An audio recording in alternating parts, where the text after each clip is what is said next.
Namaste and welcome to another bicycle live stream on this beautiful autumn morning. It's Sunday, April the 14th at 6:52 a.m. I've ridden 24 kilometres, but I've got to say it feels like a lot more than that. But it's really nice to be out here. Very, very peaceful this morning. Just coming up to 18 degrees. And I thought I would do a live stream about can't say the word about, I'm saying about. I've developed an accent. Good morning, Victoria. Thank you for watching. Thank you for watching. I thought I'd do a live stream about emotional dependency, which is sometimes referred to as emotional dependency. Really, really important subject to bring into the light, because a lot of people suffer from different degrees of emotional dependency, and it really, really does have a huge impact. I think I needed more sleep. A huge impact. Let's try this again. Take three. Thank you, Carrie Ann, for watching, and Annie.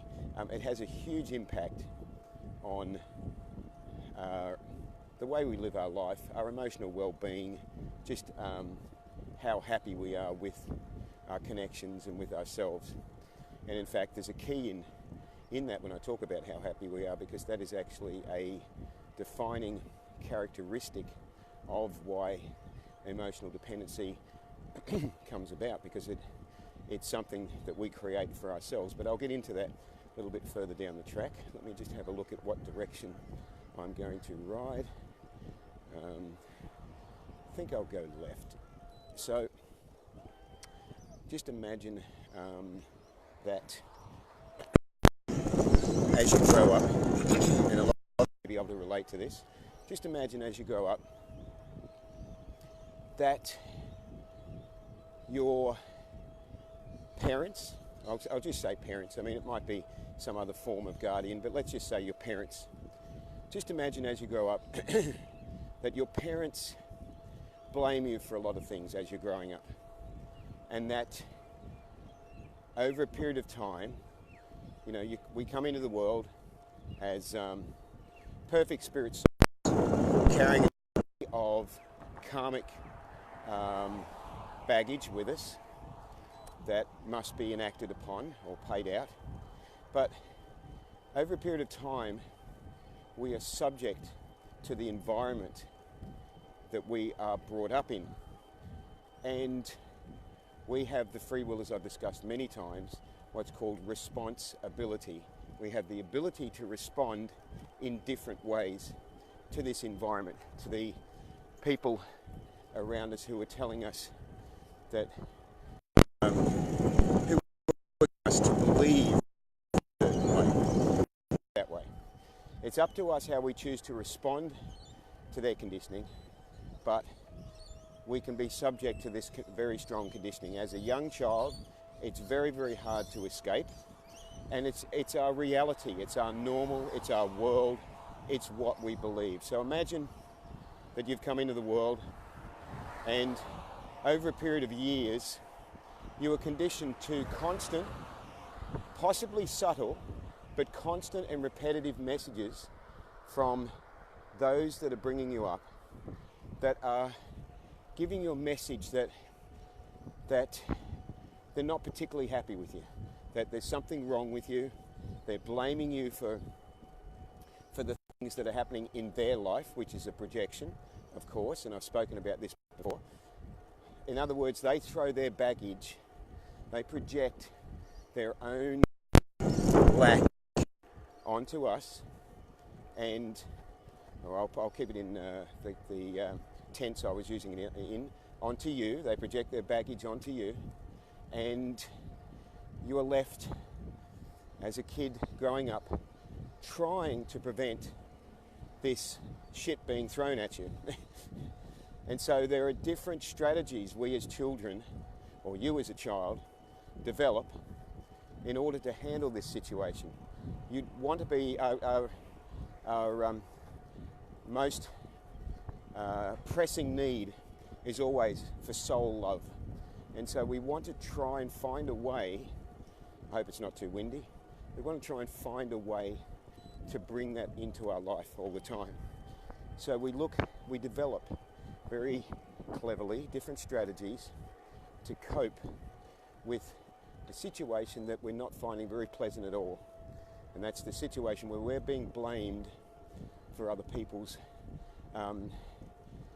feelings and thoughts and inability of them to handle what's going on in their own life. And unfortunately, in this particular example, these people are our guardians, our parents, and therefore have a huge degree of control over us and a huge influence. So it is something that is very hard to escape from and something that many of us can relate to. So imagine that you're in this situation.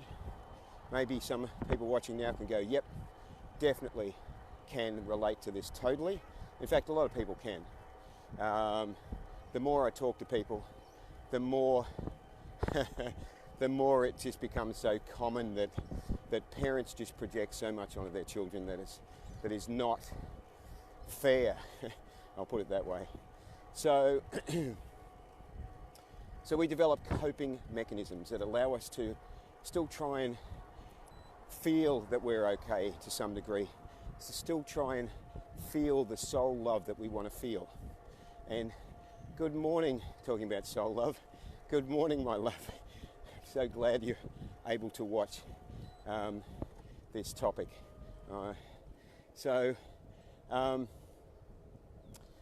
As I ride through beautiful Rabina, I forgot to mention earlier where I was. Anyway, so we developed coping mechanisms. It's about the 7th time I've said that.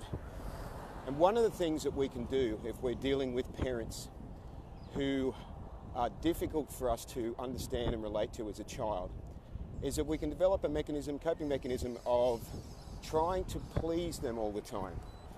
They're sending us a message that we may be taking on board, that there is something wrong with us, that if only we were more perfect, we would be more lovable. If only we achieved better, and that can be academically or in different areas, life achievements.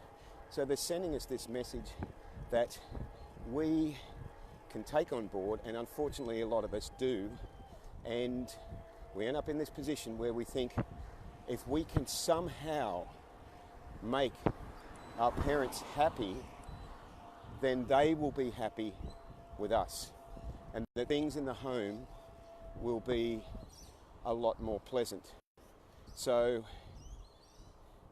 this, when we're young, is a very subtle decision that we make in our mind to just basically put our needs on a lower rung and to start being there for our parents in what eventually becomes an unhealthy balance.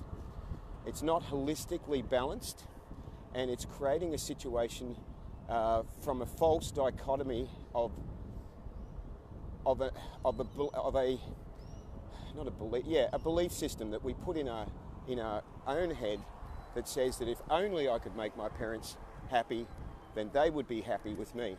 Now, people watching that have been through this situation may be aware that this actually doesn't work. It works temporarily. For a little while, there's a little bit of a Band-Aid effect, and we get the parents sort of happy with us for a little while. But the fault is not with us. This is part of understanding. First we're identifying, then we're understanding, and then we're transmuting. So part of the understanding is that the fault is not with us. The fault is with the projection of the parent or guardian onto us, projecting their shit onto us and saying that we'll never amount to much, we're useless, we're a whole heap of things, and us then taking it on board because that is our world, that is our reality.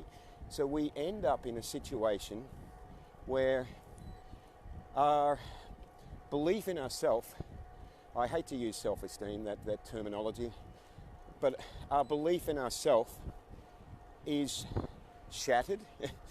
It's eroded at over a period of time. So if we're a rock and water is poured on us continuously, it slowly erodes away that rock, and that rock has less strength. Well, that's what happens with us. We slowly get eroded away by the message given to us by our parents over years and years and years that we are not particularly, there's something wrong with us basically. And we take that on board. So we start living our life in a way that reflects this belief system that we've taken on board, that was not ours to take on board in the first place, but was our way of coping with an unhealthy environment and a message that was not loving. Now, when the child becomes the adult, some become very angry and some of us are carrying a deeply seated anger and hostility that is disguised by a mask of friendliness and, agreeableness. But underneath it all is an unprocessed, deep-seated emotion of anger towards our parents or our guardians.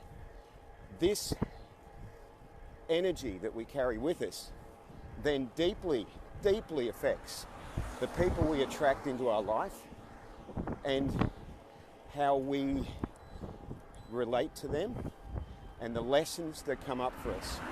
It is no coincidence at all, because everything is perfectly planned, that if we have this very unbalanced energy within us, we will attract the appropriate people to reflect it back to us so that we can see, we can identify it, and we can work on understanding and transmuting, or as some people would say, solving the problem.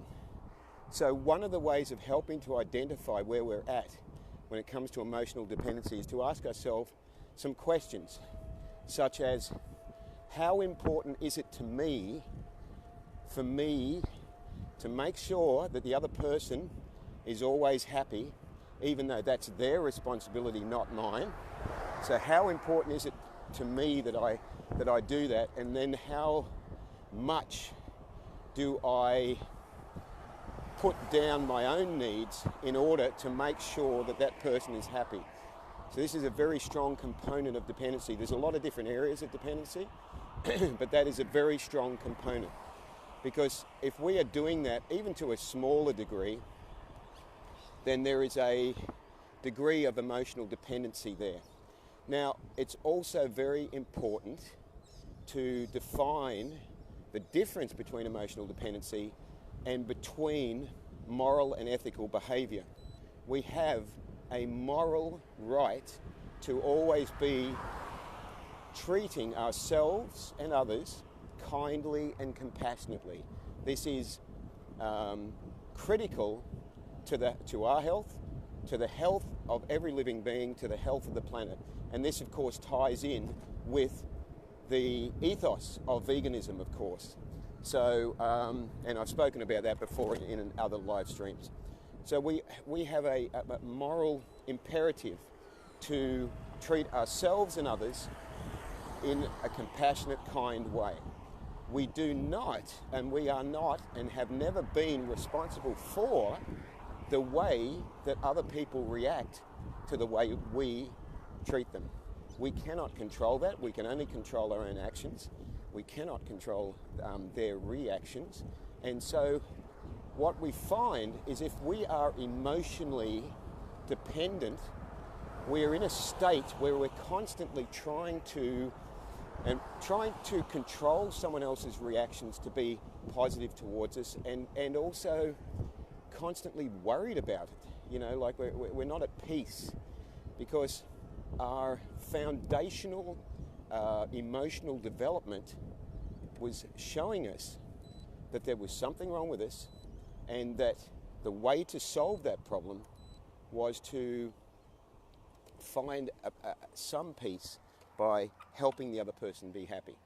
So it's very, very important that we identify that, and then we start to transmute it when we understand why it was happening. As an adult, we look back, we understand why it was happening, and we understand that we don't have the power, we never had the power, we never will have the power to make them happy. Whether it's our parents, whether it is when we grow up and we take it on as the partner that we take on, because this is what tends to happen. An emotionally dependent child attracts a adult relationship situation where they do the same thing and they play out that role again in an effort to try and understand it and solve it. They play that role out with their partner and they do it repeatedly. When you look for it, you will see in your friends, maybe in your family members, some very clear examples of people you know that have relationships continuously, one after another, always like this, and usually always blaming the other person when the relationship ends. You know, the old "all men are bastards" or "all women are crazy," blames that I hear people say, and it's like, whoa, projection going on, and no ownership of, your responsibility. So it's very important in transmuting to understand, once again, that we never were responsible for the way that somebody else was treating us. We never were responsible for trying to solve their problem for them. We were only responsible for the way we responded to the environment we were in. And as a young child, that might have been very hard to do much about. But as an adult, we have the power in our free will to forgive, firstly, number one, to understand, number two, to forgive, number three, to wait for this car to go past. That's not part of it. So we have the power to understand that it was what we experienced, what we were subject to as a child, and what we developed emotional dependency from was a projection from an adult who themselves was not feeling love. If we took it on an adult ourselves, we can then look at it and say, look, my relationships are not functioning anywhere near the way that they should be. There's a strong level of dysfunction there, and so we can say that we would like to be living our lives in a much more peaceful state. And then we begin to transmute that by identifying that we ourselves are unconditionally loved by the universe, no matter what we have said, done in the past, no matter whether we're emotionally dependent or not. We are perfectly imperfect, and we are unconditionally loved under all conditions. That's what unconditional means. And when we identify with that, and when we identify with the fact that we were subject to someone else's projections that were not our responsibility, then we have the power to change the story that we're telling ourselves. Because underneath all of our emotional dependency is a story, as there is in all the way that we live our lives in all different sections of our lives. There is a story that we're telling ourselves. And the story is very simply, I'm not good enough. And the basic desire for all of us is to feel soul love. So that story ties in with that. It's, I'm not good enough, and I'm never going to feel soul love unless I can make the people around me happy.